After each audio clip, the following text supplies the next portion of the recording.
the Federal Reserve will remain the biggest buyers of the treasuries even after the second round of quantitative easing ends this week, as the central bank uses its $2.86 trillion balance sheet to keep interest rates low.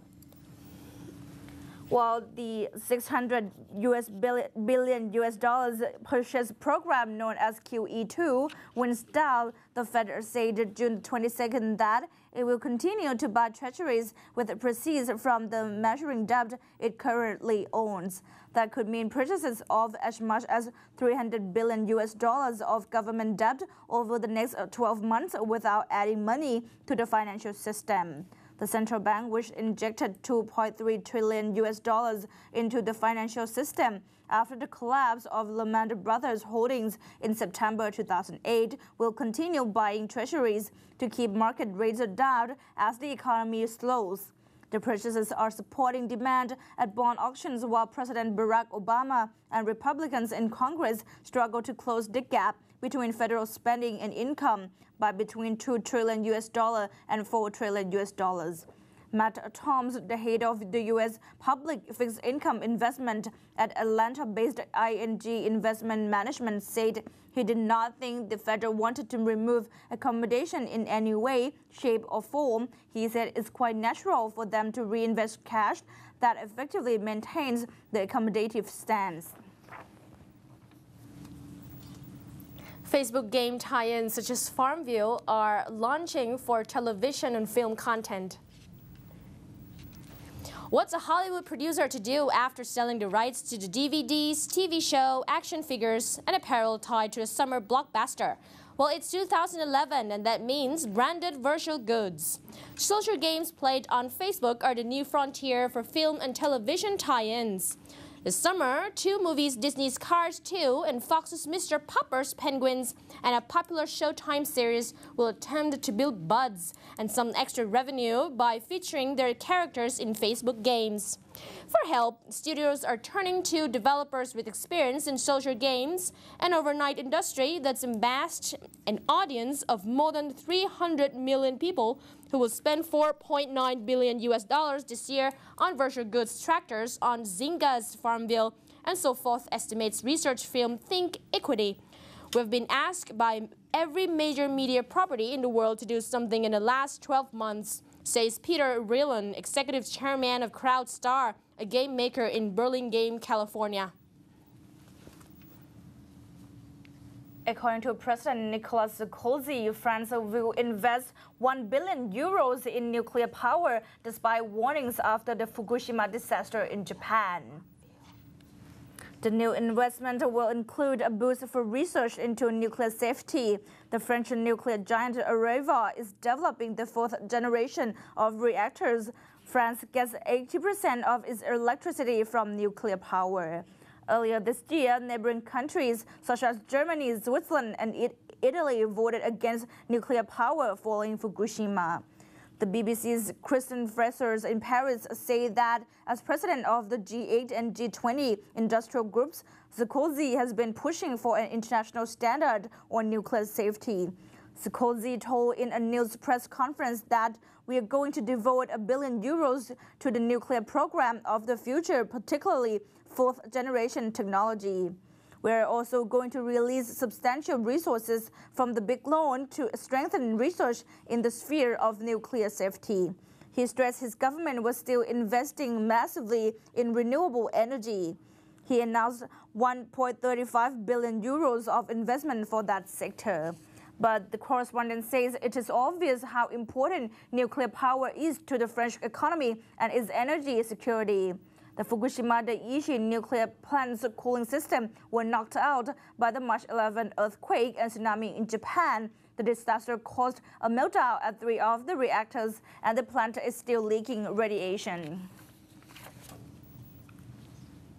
Manufacturers of China's fast-growing bullet train network conducted a test run of its showcase Beijing to Shanghai line on Monday amid controversy over the prestigious project's high cost.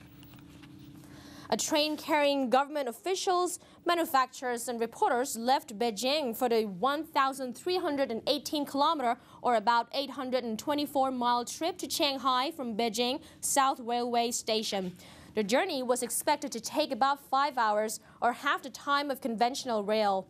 The service will be open to the public from 30th June, following the 3 years of construction and a cost of 215 billion yuan or about $32.5 billion US dollars. Official plans call for the network to expand to 8,000 miles, 13,000 kilometers of the track this year, and 10,000 miles or about 16,000 kilometers by 2020. The Beijing-Shanghai line crosses 7 provinces and includes some of China's most densely populated and economically developed areas. The railway ministry says the line will run 63 pairs of trains a day at 300 km per hour or 190 miles per hour and 27 at 250 km per hour, 155 miles per hour. Ticket prices range from 1,750 yuan or about 269 US dollars for a business class seat on the fastest train to 410 yuan or 63 US dollars for second class on slower trains. In a statement, the Ministry of Railways said it had made extensive preparations for safety and security. They include plans for daily inspections of tracks and other facilities and an earthquake monitoring system. The Ministry of Railways has conducted a strict quality survey on the whole project, Chief Engineer Sang Yuan said during Monday's test run. The government announced in April the top speed of the fastest lines would be reduced from 350 km per hour, 220 miles per hour to 300 km per hour or 190 miles per hour. The communist government is building thousands of kilometers of high-speed rail to link together China's far-flung regions. Government plans call for spending 700 billion yuan or about 106 billion US dollars on railway building this year. But a multi-billion-dollar plan has provoked complaints that it is too expensive for a country where millions of people still live in poverty. In April, the government announced ticket prices will be cut. Thai Airways International will start 3 weekly flights to Brussels on November the 17th, becoming the only Southeast Asian carrier to fly direct flights to the Belgian capital. As the center of several organizations and close to major cities in the Netherlands, Luxembourg and France, Brussels is expected to generate strong traffic from business and leisure travelers. Brussels is Thailand's 72nd destination. Thai will use Boeing 777-200ER aircraft on the route, which can carry 292 passengers with 30 seats in Royal Silk class and 262 seats in economy class. Seats in all classes are equipped with personal screens and the latest in-flight entertainment systems. PTT Public Company Limited has assured stock analysts of slight impact from the gas leakage in the Gulf of Thailand. The DBS Vigor Securities Thailand said in a research note that PTT has informed analysts that the leakage of gas from Platong would not impact the supply of national electricity and that the leak is now under inspection. PTT plans to use fuel oil and imported liquefied natural gas or LNG to replace near-term gas shortfall. LNG should be able to replace as much as 50% of the gas leakage, which currently 80% of gas consumption in the country comes from the Gulf of Thailand and 20% is imported from Burma.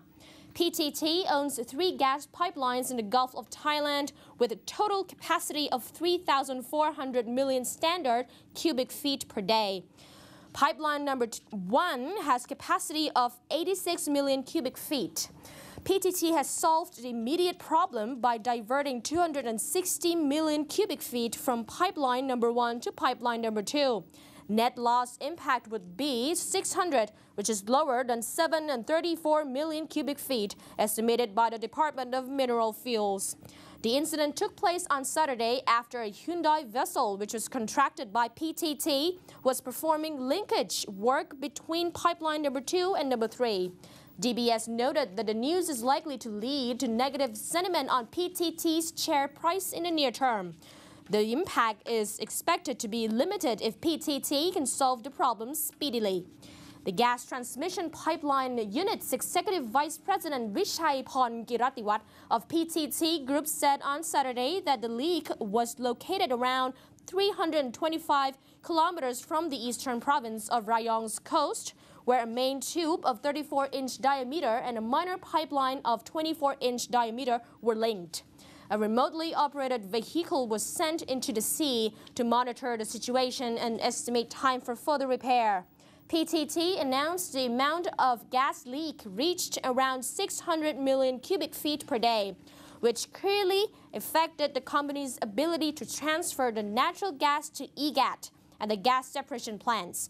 In the meantime, a gas supply of about 400 million cubic feet was available to EGAT, while PTT is also sourcing 30 million liters stove oil supply, LNG, and gas from other fuel sources for power plants, which the company said will be sufficient to meet the demand.